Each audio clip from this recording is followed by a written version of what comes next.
I have been working really hard for the past couple weeks on my budget, my income. Downloading Rocket Money, I sent out an email about it, was a significant moment in my life. This is not sponsored in any ways. There's nothing to do with Rocket Money, but it's just the one I used. I just downloaded on a whim. And I downloaded it and I found a payment of $79 being charged every month for the past 2 years on a card that I have as a backup card that has not been paying. I've been paying interest on it. It's been ridiculous because I've had auto pay stuff. I didn't catch it, but Rocket Money caught it, and that's about $3,000 something $100. Luckily, the company that was charging me, I reached out to them. They did reimburse me. Luckily, they're a very kind woman. About 6 months worth. It was for Samcart. It was a trial, 7-day trial I signed up for in 2022 or whatever, end of it in December. And I kept getting charged. I was like, oh, wow, what? Okay, well, let me really double down on this Rocket Money. So I started going through things more, watching it it's been like 2 or 3 months I've had Rocket Money. And it starts to build better data, of course, because every transaction goes through and you can sift through it. And I'm like, I really don't enjoy dealing with my money that much. So it's kind of been a really nice or refreshing thing that it does all that stuff for me. So I started finding more and I'm like, what is this other $80 charge? I thought I canceled that. Zapier was charging me another $80. And I turned off my automations and I don't use it anymore. I found ways around automating with Zapier. And I'm like going through all these things and then I'm thinking, well, what else can I get rid of? Because that's just an extra 120 or 140 a month, whatever it was.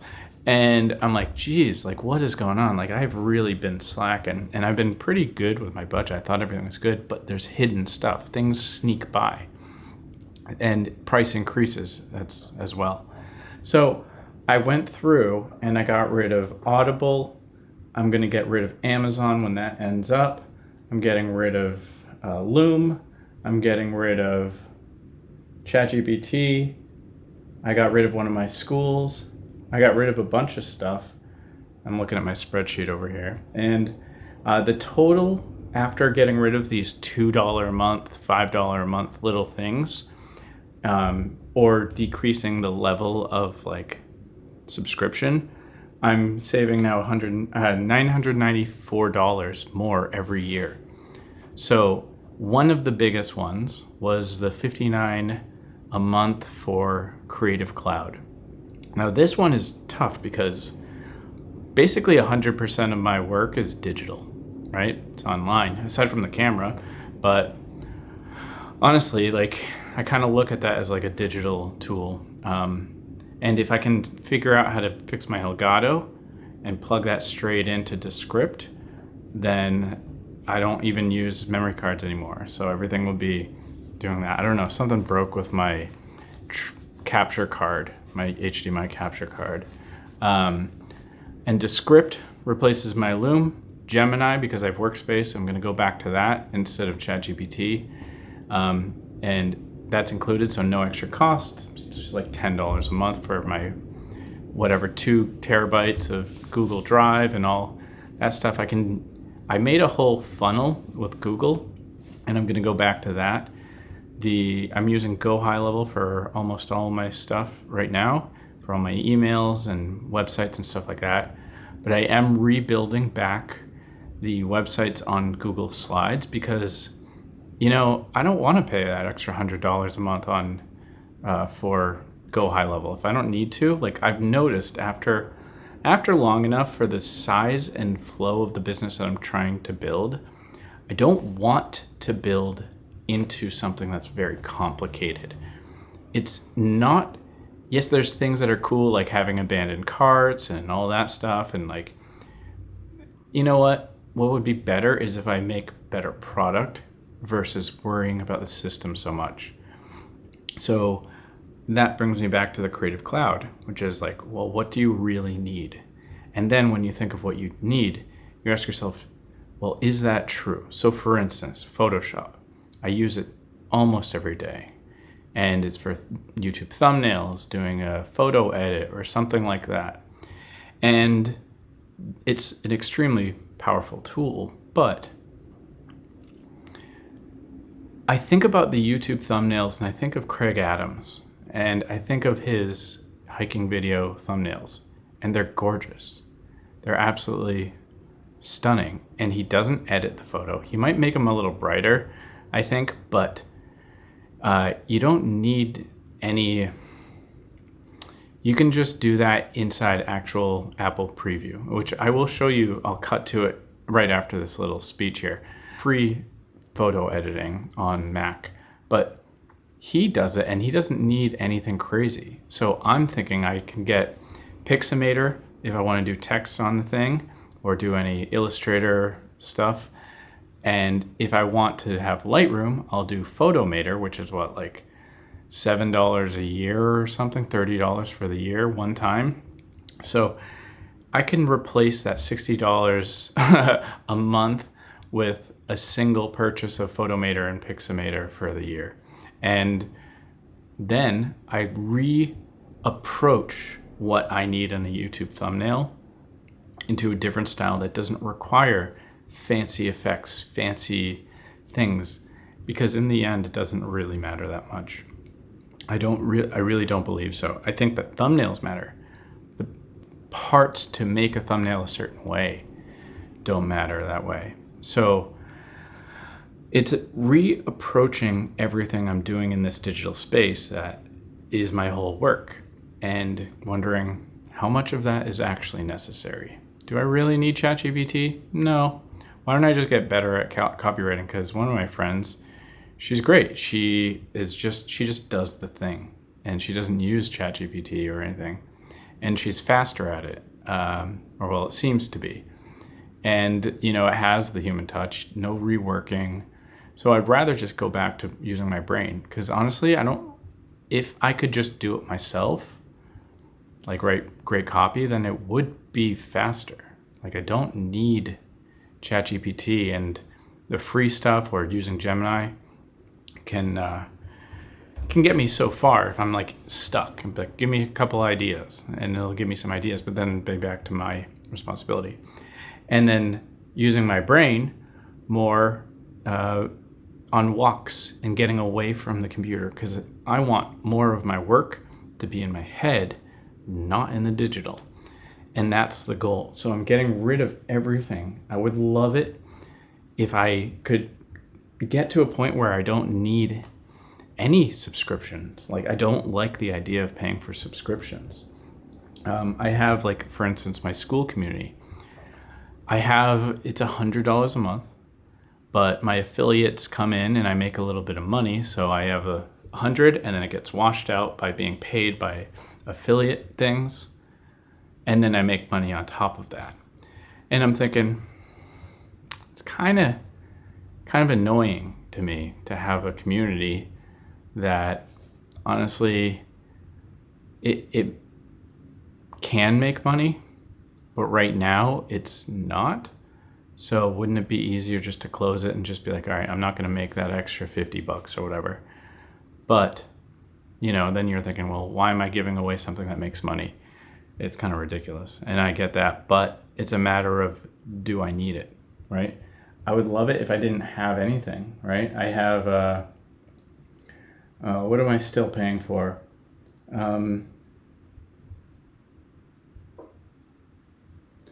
I still have MusicBed, which I use, and I'm on a grandfathered account. So if I cancel and then I come back to it, it's literally twice as much. And I feel trapped by it, but I do use it. So that's the thinking around these payments. I'm just like, this is stupid. And then once I started doing all this in the digital stuff, I started looking at my groceries, started looking at the other things that I'm spending money on. And just like the YouTube thumbnail, I'm thinking back to the idea of being like, well, is this actually necessary? Do I really need to buy a steak? Do I really need to buy that hamburger meat? Wouldn't it be easier to just get, some beans or discount or some cheap hot dogs if I want meats? I think I should be eating more veggies and whole foods in general. Do I need the chips? Because the approach of what I'm buying is going to save me money versus trying to be like, I need the cheapest steak. It's more like, do you even actually need the steak at all right now? Like, what are you doing? That is the thinking around everything I'm doing right now. And I really believe that there's something to this that's going to be a substantial thing going forward for me. And it's minimalism, but financial minimalism. It's not about, like, it's like when you get rid of all the clothes, it's not about having an empty closet. It's about not having these distractions and things eating up part of your brain. Like, imagine if you could think of all of your bills and pretend you had 3 bills total. You had like rent, insurance, and utilities. And that was it. You literally had zero. You had all your groceries paid for. You had all your gas paid for. You had any subscriptions like Netflix. All that was paid for. And you never have to think about it. You only think of 3 bills. That would be so relieving on your mind. And that's like an empty closet to me. So that's it for the morning of this Friday. All right.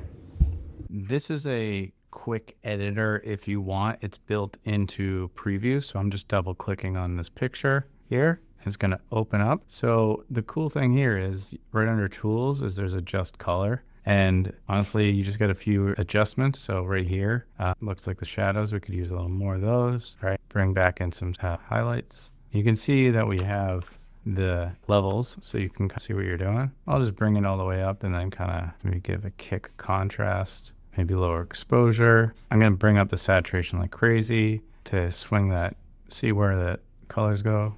Maybe a little more green, and then swing that warmth, a little warmer skin, bring that saturation back down like that, something like that. Not bad. Bring up a little sharpness. Maybe bring that, maybe those shadows back down now. Those highlights up. It's very rudimentary, really basic.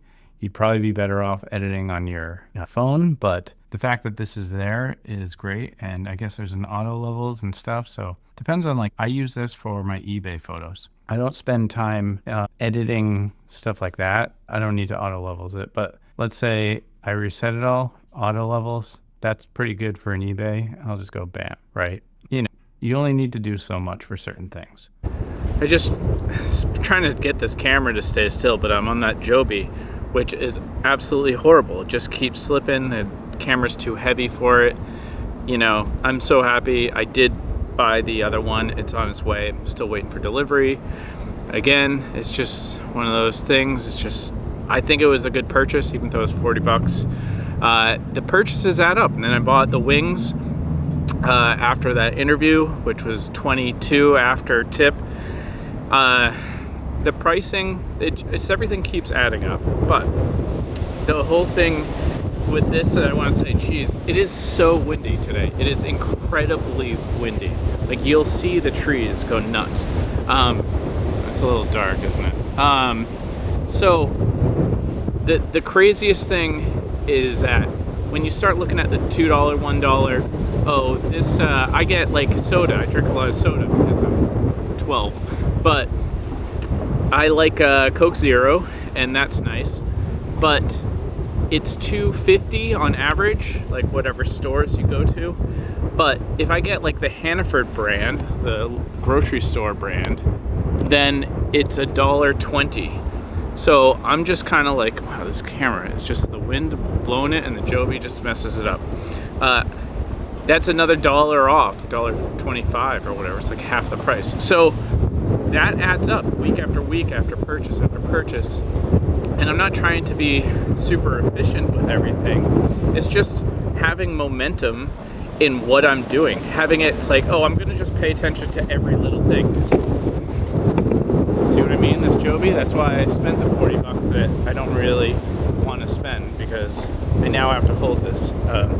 And it's very cold with this wind. But every little bit adds up, and there's a momentum that happens when you just start doing it. So you're like this, and then this, then this.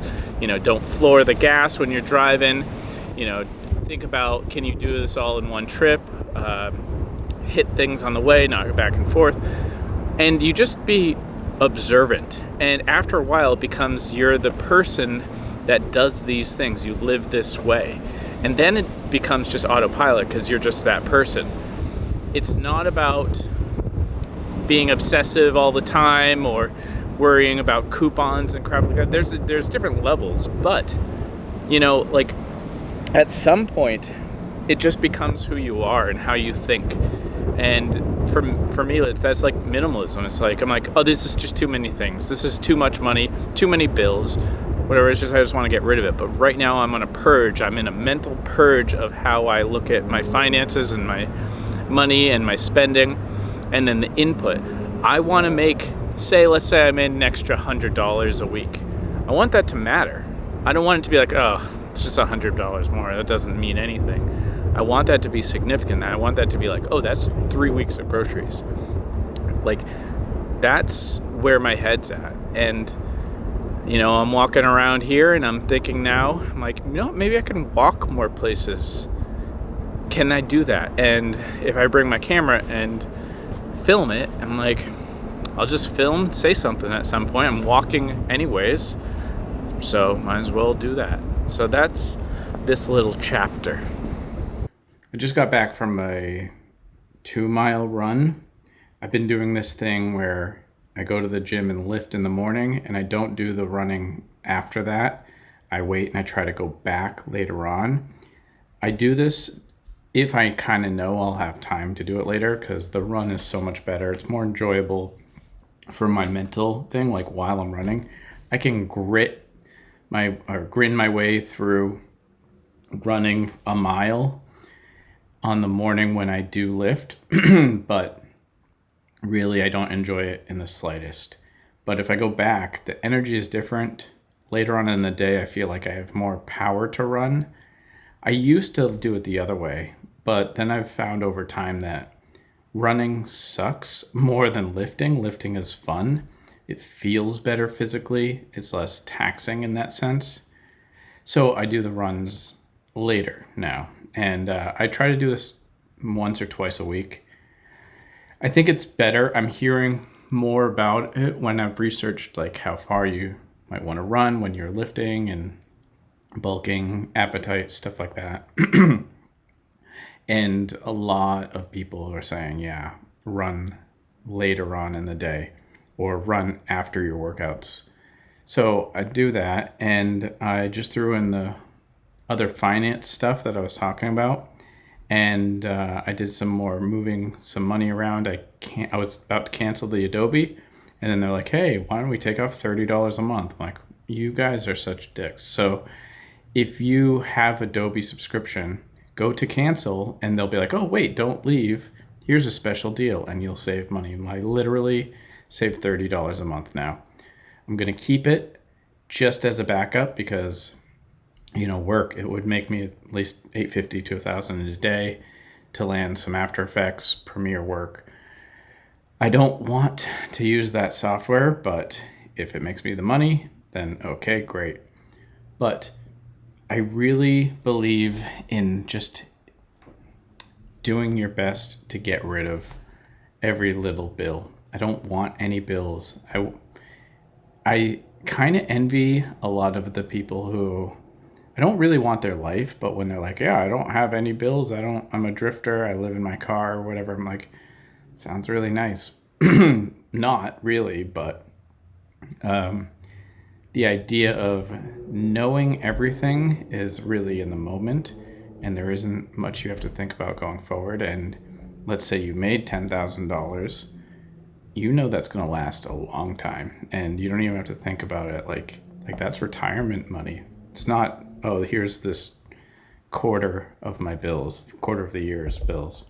So I just want to get back to the idea of being very simple living, minimalism. Minimalism always wins in the end is something you've probably heard me say over and over and over the past decade. And then also, yeah, the workout was pretty good. I didn't film it. I've been having a hard time filming at the gym lately because I want to film more with this now. Because I'm like, well, if I'm going to do it, I'm going to do it. But it's popping up a camera or a tripod is always really embarrassing. Or I'm not really sure what people think. Then I go, oh, I don't care what people think, but then I guess I kind of do, because it's weird, because then people like won't, they change what they do around you if you have a camera in the gym, that is. In the real world, people just look and that's about it. And people talk to you about, oh, what do you have, YouTube or something? And then you have a good conversation. But in the gym, you're kind of filming in their space too. And I'm not sure how to get over that. But last thing I was thinking too is I talked and made a video all about the lenses. And I decided still didn't sell it, but I'm going to do a trade with a 1635 to a 1635 f4 PZ. And hopefully then I might sell this 20 millimeter and then sell a prime or the 28 to 75. I'm not really sure, but the idea is I think the 1635 PZ, the f4, is light enough to be a vlog lens, kind of do it all lens. I thought about the other ones, but I also was talking about how I'd only have primes, and that makes a lot of sense. But what makes more sense is just to have here's my setup: 1635 BCM whatever 11 mic, and I'll have the tripods. I have the Peak Design tripod, and then hopefully the new Mantis pod, and that'll be it. It's like super clean. Like, I'm not saying I won't have other lenses and stuff, but I'll probably sell just ones I don't need. So again, it's overthinking. I'm not really thinking about the lenses. It's more about what can I get rid of. That's the idea with that. So this whole vlog here, this particular one, aside from the fitness thing I mentioned, is about narrowing down all of your finances, all the things you own, minimalism in the financial sense. Now, I'm not an expert on it. I think there's this guy on there on YouTube, Gabe Built, maybe. And he does minimalism too, but he does like finances and I don't. So I would check him out. I have learned a couple things from him for finances, but nothing along the lines of what I'm saying now. Excuse me. But so I hopefully have driven this home that minimalism can matter when it's like $1, $2, where your focus is. What are you thinking about? Consolidating, getting rid of things so that you have only the best left, or an all around. And trying to make sure that whatever you're doing to get to that point of minimalism doesn't break the bank and hopefully brings money in to do that. Also, last thing I'll say is I did one call to the credit card. I managed to lower some interest rate and do some bill stuff so it makes it easier. Emailed another one about a reimbursement of a charge that happened. They did that. And then emailed another one about I saw a double payment and they said, no, you didn't cancel until time, but then they're still going to reimburse me. So don't be afraid to reach out to people, even if you're like, that doesn't make sense. Why would they do it? Just have a conversation with them, see what they can do. Usually the businesses are in your favor and you're not trying to just steal money. You're just trying to clear up the records and make your payments or cancellations correct. Also, and then another one I was emailed, I was like, hey, this seems to have, I canceled it, but I want to make sure it's canceled. And they're like, no, you actually didn't. You just canceled this part of it. So they canceled the other half of it because one was a usage thing, which I canceled, but not the service. So be more diligent. That's it. Out.